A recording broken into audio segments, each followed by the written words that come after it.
Healthwise, brought to you with the compliments of ICBL, always there when you need us most.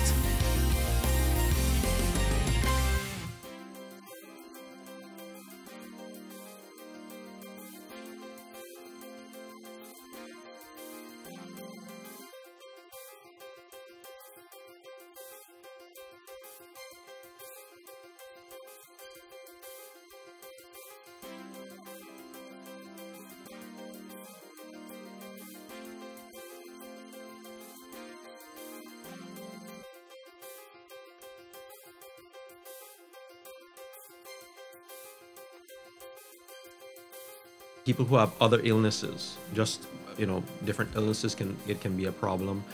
If you smoke, smoking seems to increase the rate of ulcer formation in some people, and it also impairs healing. So if you have an ulcer and you smoke, then your ulcer tends to be more persistent, or it doesn't heal as well. But there's not any clear association in my knowledge of developing ulcers, but certainly if you drink heavily, it can increase the risk of bleeding and other complications.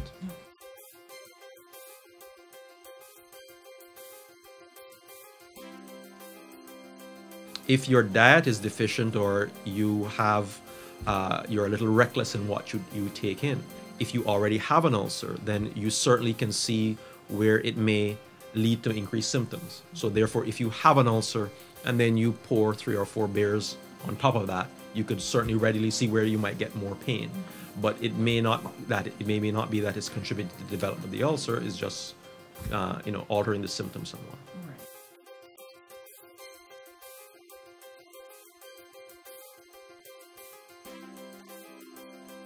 Ulcers actually heal on their own, meaning people that develop ulcers, even if they do nothing, the ulcer itself will eventually heal. However, it will come back, and that's where the problems arise.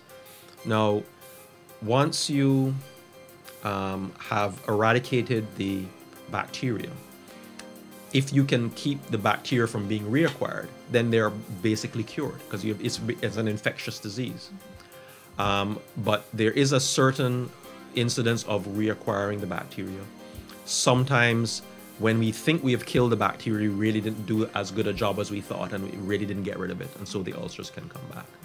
Or people don't remember that they're not supposed to be on a particular type of medication, or their doctors weren't aware and prescribe something which may be medically necessary for some other ailment, and it leads to recurrence of the ulcer formation.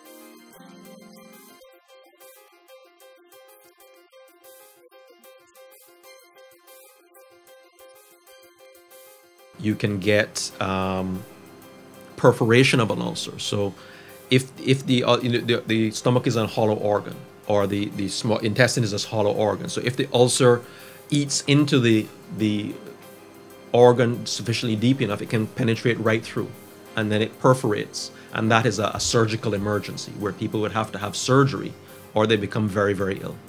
The other complication is you can get scarring from ulcer disease. In some patients, if you have recurrent ulcer formation, say, because one ulcer will occur and then it will heal, and another one will occur in another spot. When they heal with fibrous tissue, and there's scarring.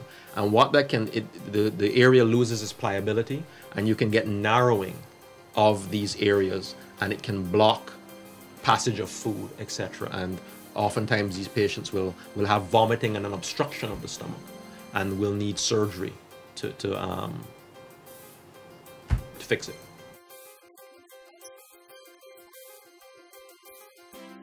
So if it is due to medication, then if possible, you remove that medication from the situation.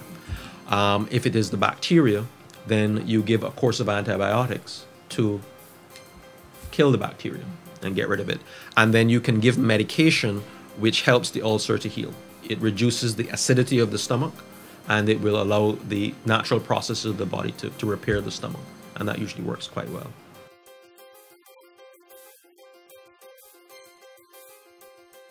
Healthwise, brought to you with the compliments of ICBL, always there when you need us most.